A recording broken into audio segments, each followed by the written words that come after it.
Buat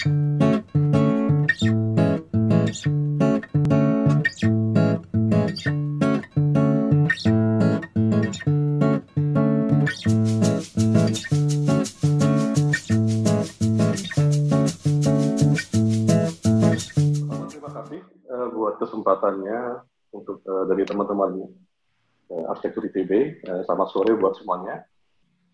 Kalau Mas Divya tadi bilang bahwa ketika membuka web dan tampang saya muncul adalah justru artsy, ya justru itulah saya mungkin sekarang. Dan ini sebuah pergumulan yang menarik antara saya sebagai seorang sketcher atau mungkin orang bilangnya seniman atau arsitek. Ini yang saya akan coba berbagi di sini. Kemudian mengenai sketsa sendiri, sedikit sekali sejarah ke belakang ketika disebut bahwa saya bekerja di PT Paramita Adhirama Istasadja. Sejujurnya ini salah satu sekolah saya tentang sketsa, di mana principal director kami adalah Bapak Thomas Elliott, beliau arsitek kebangsaan Amerika yang sudah cukup lama bekerja di Indonesia, sekitar 30 tahun. Dia yang secara nggak langsung mengajarkan kami untuk berani sketch. Dia seorang sketcher. Dia menghabiskan kalau nggak salah waktunya 2 tahun di Florence masih muda untuk membuat sketsa tentang bangunan-bangunan klasik yang pada akhirnya kemudian itu semacam menjadi senjata bagi dia untuk berkarya. Bikin bangunan-bangunan klasik. Dari situ, saya juga belajar banyak dari beliau, kemudian bertemu dengan, semakin terasah ketika bertemu dengan beberapa orang di grup ini, ada Mas Donald Saluli, salah satunya, kemudian ada Pak Hongki Sein, dan lain-lain, juga Pak Tamrin, di mana kita berkumpul, berbagi lewat sketsa, dan menarik bahwa tidak hanya arsitek atau desainer ternyata yang ada di situ, tapi juga teman-teman dari yang menggeluti bidang-bidang lain. Ada yang guru, ada yang dokter gigi, ada yang desainer tentu saja, atau apapun lah. Artinya sketsa memang tidak mutlak menjadi milik seniman atau mungkin desainer. Saya akan mulai dari sebuah statement. Saya tunjukkan sebuah sketsa. Semoga terlihat baik. Ini sketsa waktu saya bikin di kota Düsseldorf, Belanda. Waktu itu ada orang tanya ke saya. Dia tanya, Anda seniman? Saya bilang, saya arsitek. Oh, tapi gambar kamu bagus banget. Kayak seniman banget. Alih-alih saya ingin segera bilang, oh ya, saya juga seniman. Iya. Saya tergerak untuk saya tetap bilang saya arsitek. Kenapa? Karena bagi saya pribadi,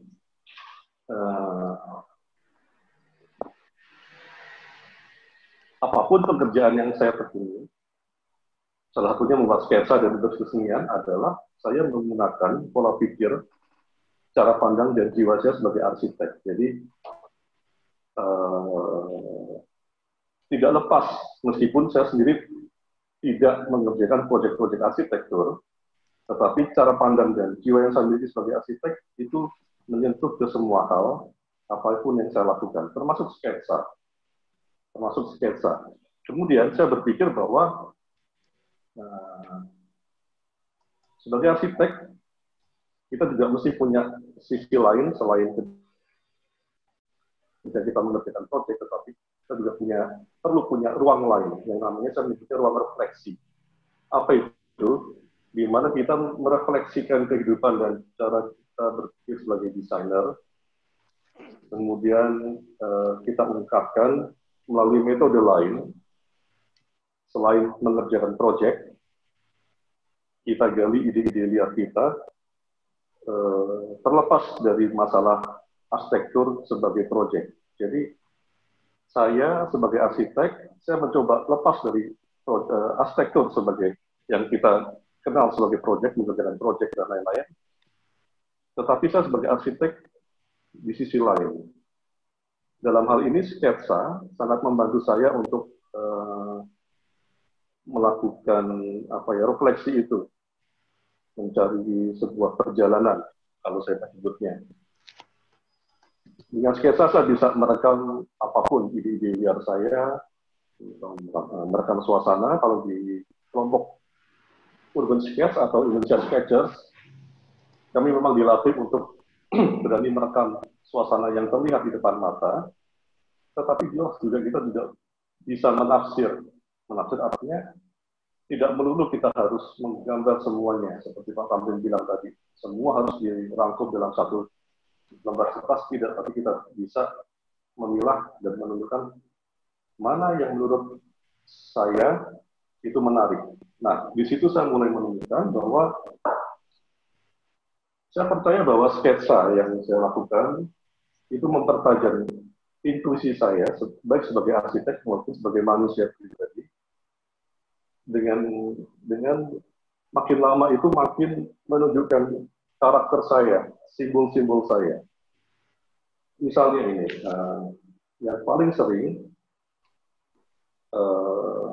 ini salah satu sketch di Torino, di Italia. Ada satu bidang di mana saya berada di baliknya untuk merekam satu keping dinding dengan jendela-jendela. Kemudian ada lagi juga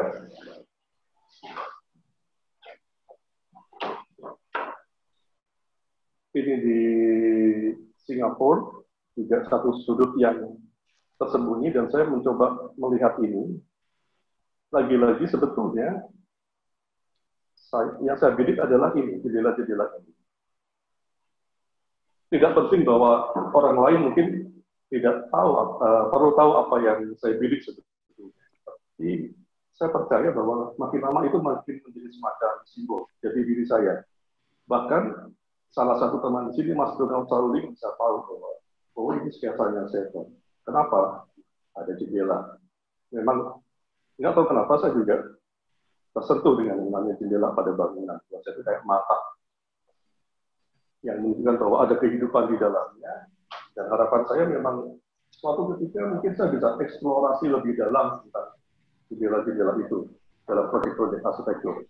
Pun kalau enggak, saya nikmati aja itu sebagai sebuah perjalanan ataupun juga sebuah cerita yang bisa saya bagikan kepada orang-orang lewat cara pandang saya sebagai arsitek.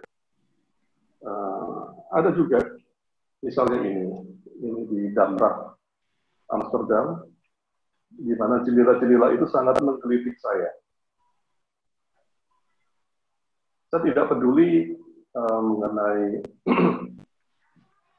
presisi, tingkat presisi dan lain-lain. Yang saya tangkap waktu itu adalah jendela-jendela, di mana jendela-jendela itu justru makin menarik ketika dia pada posisi yang kayaknya berantakan, karena memang terbentuk dari posisi bidak masing-masing rumahnya yang mungkin memang kontur tanahnya berbeda-beda juga.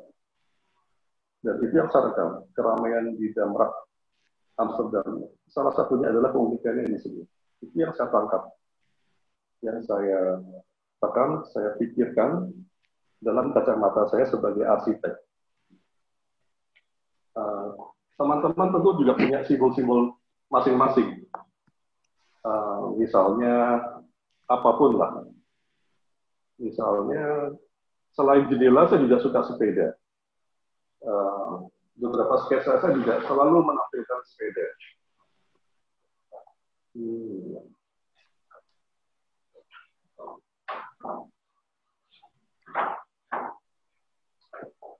Seperti ini. Selalu ada unsur sepeda. Kemudian, meskipun ini bukan sebuah elemen arsitektur menurut saya, tapi segala hal bisa menjadi bagian dari arsitektur, bagian dari kehidupan. Kalau saya menyebutnya arsitektur sebagai bagian dari kehidupan dan sebuah benda mati yang berdiri sendiri. Oke, ada juga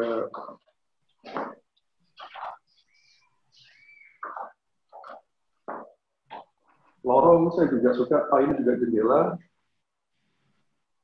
Lagi-lagi jendela dan balkoni. Saya suka sekali balkoni. Kemudian di Eropa saya sangat puas sekali ketika saya bisa melihat begitu kaya balkon di sana. Lagi-lagi jendela. Kemudian lorong. Sesuatu yang tidak selesai menurut saya, tetapi justru itu menjadi multitafsir dan memberikan ruang kepada orang lain untuk bisa berpendapat dengan sebuah gambar yang selesai. Batas yang hilang, kemudian cuma satu lorong dengan bayangan dan sinar yang kuat di ujung. Misalnya seperti itu. Kemudian lagi-lagi sepeda, ini juga di Barcelona. Dalam suatu pagi waktu itu masih sepi dan saya jalan, waktu itu winter, dan saya melihat sebenarnya tertarik karena melihat sepi tapi banyak sepeda di sini, dan bangunan-bangunan kelihatan sepi juga. Ini punya siapa sebetulnya? Karena posisinya agak jauh dari gedung-gedung dunia. Dan ini saya rekam betul situasi ini. Juga bangunan-bangunan tua di Barcelona sebagai background-nya. Dan saya kadang suka sekali juga menjadikan bangunan-bangunan yang unik bukan sebagai latar utama tetapi background, di mana kita juga membiarkan diri kita untuk bebas melihat arsitektur, tidak semata-mata cuma sebuah bangunan yang itu aja atau utuh. Kalau saya melihat, seperti dari Pak Tamrin melihat Isola kalau nggak salah ya, tidak harus selalu utuh, tapi justru sedikit dikurung sama pohon dan kemudian melihat bayangan-bayangan di baliknya seperti itu. Kemudian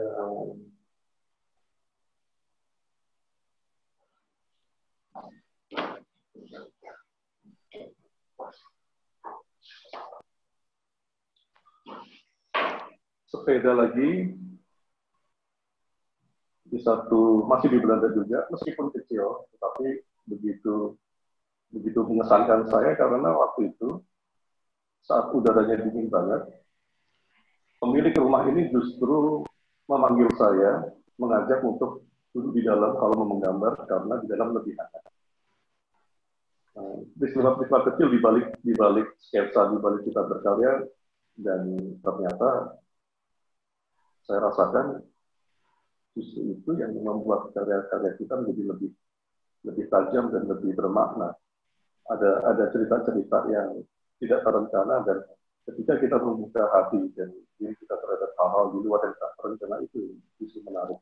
Itu refleksi lain jadi ketika kita membuat sketsa. Ini juga sepeda di Kota Gede, Mangkring.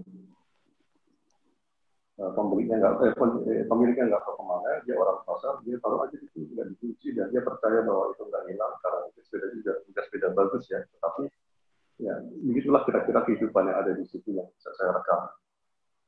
Kemudian ya menurut saya simbol-simbol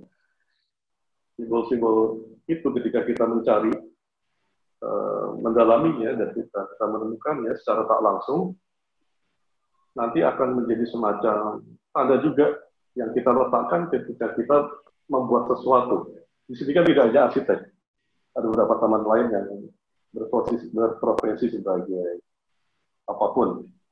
Dan saya percaya ketika kita berkarya, membuat sesuatu, kita meletakkan apa yang kita pikirkan, tentu akan menjadi sangat bermakna. Seperti misalnya ketika kita melihat sebuah bangunan, oh itu karya Pak Tamrin, atau itu karya Pak Alfred, kita bisa melihat ada karakter di situ. Sketsa, terutama bagi saya urban sketch sangat membantu untuk melatih menemukan simbol-simbol diri kita. Jadi ini semacam refleksi. Ketika kita melihat kehidupan sekitar kita merekamnya, dan tidak hanya merekam, tapi juga berani memilih. Jadi kita tidak hanya menggambar apapun digambar, tapi kita juga berani memilih apa yang harus digambar, sesuai dengan hati kita mau bicara apa. Itu yang salah satu sisi yang menarik dari sketsa. Kemudian kalau dari arsitektur tentunya oke, dari kita membuat sketsa di luaran, kita menggambar jalan-jalan dan lain-lain, mengamati, kita juga bisa menjadi kaya karena kita memiliki begitu banyak vocabulary yang bisa kita serap. Misalnya tentang jendela tadi itu, kalau sebelumnya saya mengunjungi kota-kota seperti Paris, Marseille, dan lain-lain, saya melihat jendela dari luar, sampai suatu ketika saya berhasil menginap di salah satu apartemen. Kemudian saya merasakan betul jendela itu ada dari dalam. Dan saya baru sadar bahwa dugaan saya yang jendela dari luar itu ternyata awalnya adalah ini berada di bawah lantai, ternyata tidak.